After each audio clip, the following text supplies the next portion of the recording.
Alexandre le Grand, bataille d'Issos. Les deux armées bientôt sont au bord du Pinard.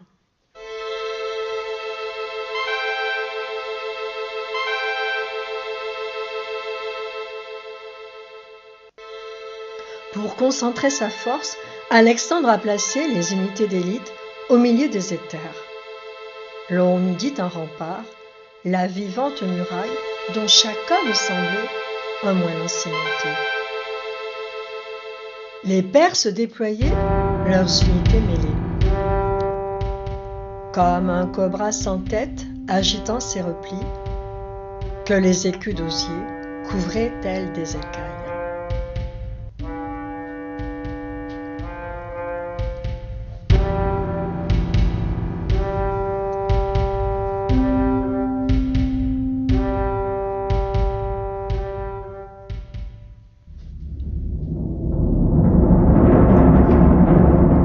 Soudainement s'élève un puissant grondement, les Parthes aux teint jaunes, aux longs cheveux graissés, frappent sur les tambours de leurs marteaux en bronze.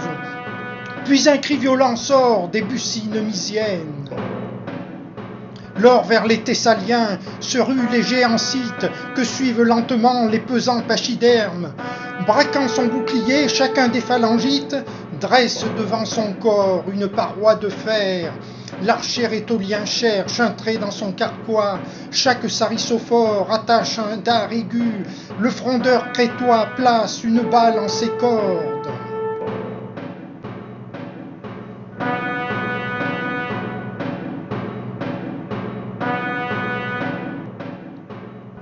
Les régiments se ruent, les voilà qui se joignent.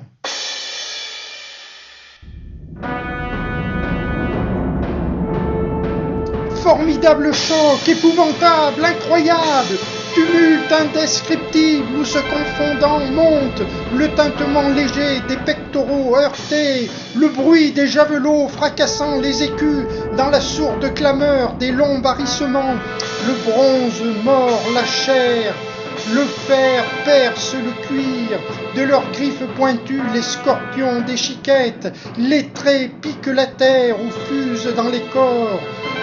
La forte massue broie, le trait véloce tranche.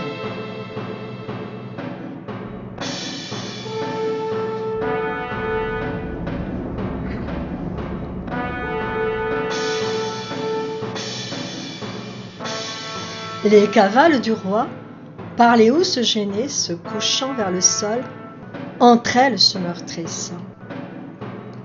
Dans les creux du terrain, les chars sont renversés. Blessés, les éléphants s'entravent dans les morts. Les cornacs s'accrochant aux merlons de leur tour semblent des naufragés sur de frêles radeaux portés par le roulis de la martiale mer. Et la bataille ainsi longtemps reste indécise. Pourtant les alliés grecs plient sous l'onde barbare. L'hégémone impuissant devra-t-il s'incliner?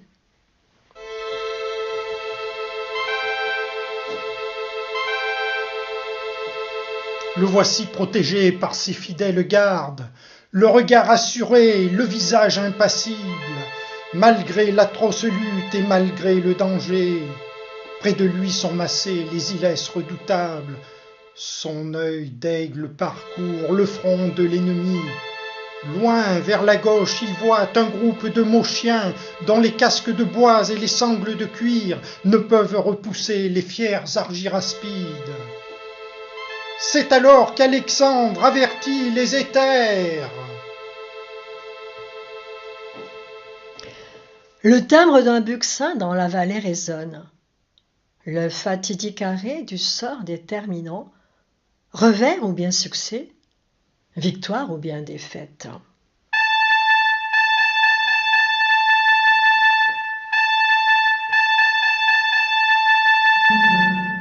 Suivant leur jeune chef, les hipparchis s'ébranlent. Dans l'azur, ainsi, l'aigle redoutable cerf, d'un vol plongeant foudroie le craintif lagopède. Les hardis cavaliers dans les rangs désunis taillent une ouverture avec leurs javelines, comme on fraye un chemin dans la forêt touffue. mais au lieu de rameaux, des corps jonchent la terre.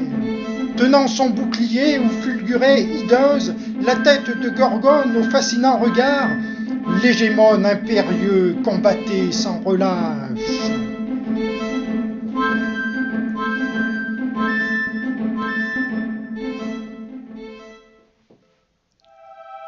Son corps était saisi d'un courage divin, décuplant sa puissance, augmentant sa bravoure. La Vierge au regard vif dirigeait tous ses coups, l'invincible Athéna, vêtue de son égide, que ne peut transpercer l'intense éclair de Zeus. Maintenant, elle attelle, au timon de son char, ses 4 chevaux blancs attachés par le mort. Déroute avec panique, épouvante avec peur. Les ennemis vaincus, en désordre, s'enfuient.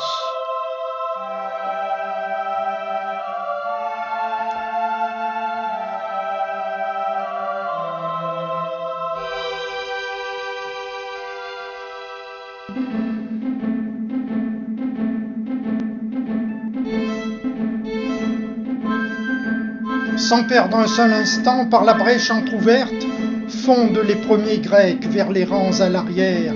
Les ailes tout d'un coup sur le centre s'abattent, chacun veut épargner par la fuite sa vie. Mais en tout lieu se dresse une pique imparable, de tous côtés jaillit une fatale épée.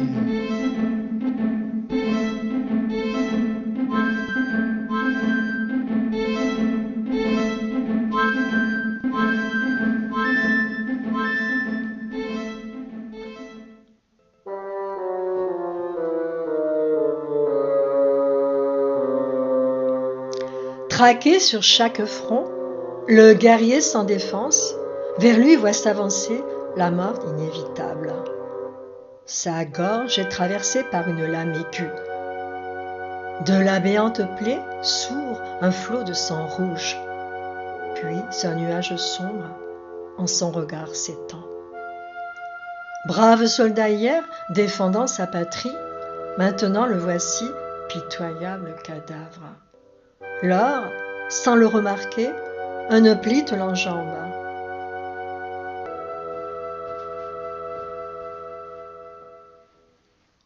Dès que fut écrasé le dernier bataillon, le fougueux Alexandre, excitant son coursier, gagna le monticule où s'élevait le trône. Mais il ne trouva plus sur le sommet désert qu'un fanion déchiré, s'étalant dans la fange.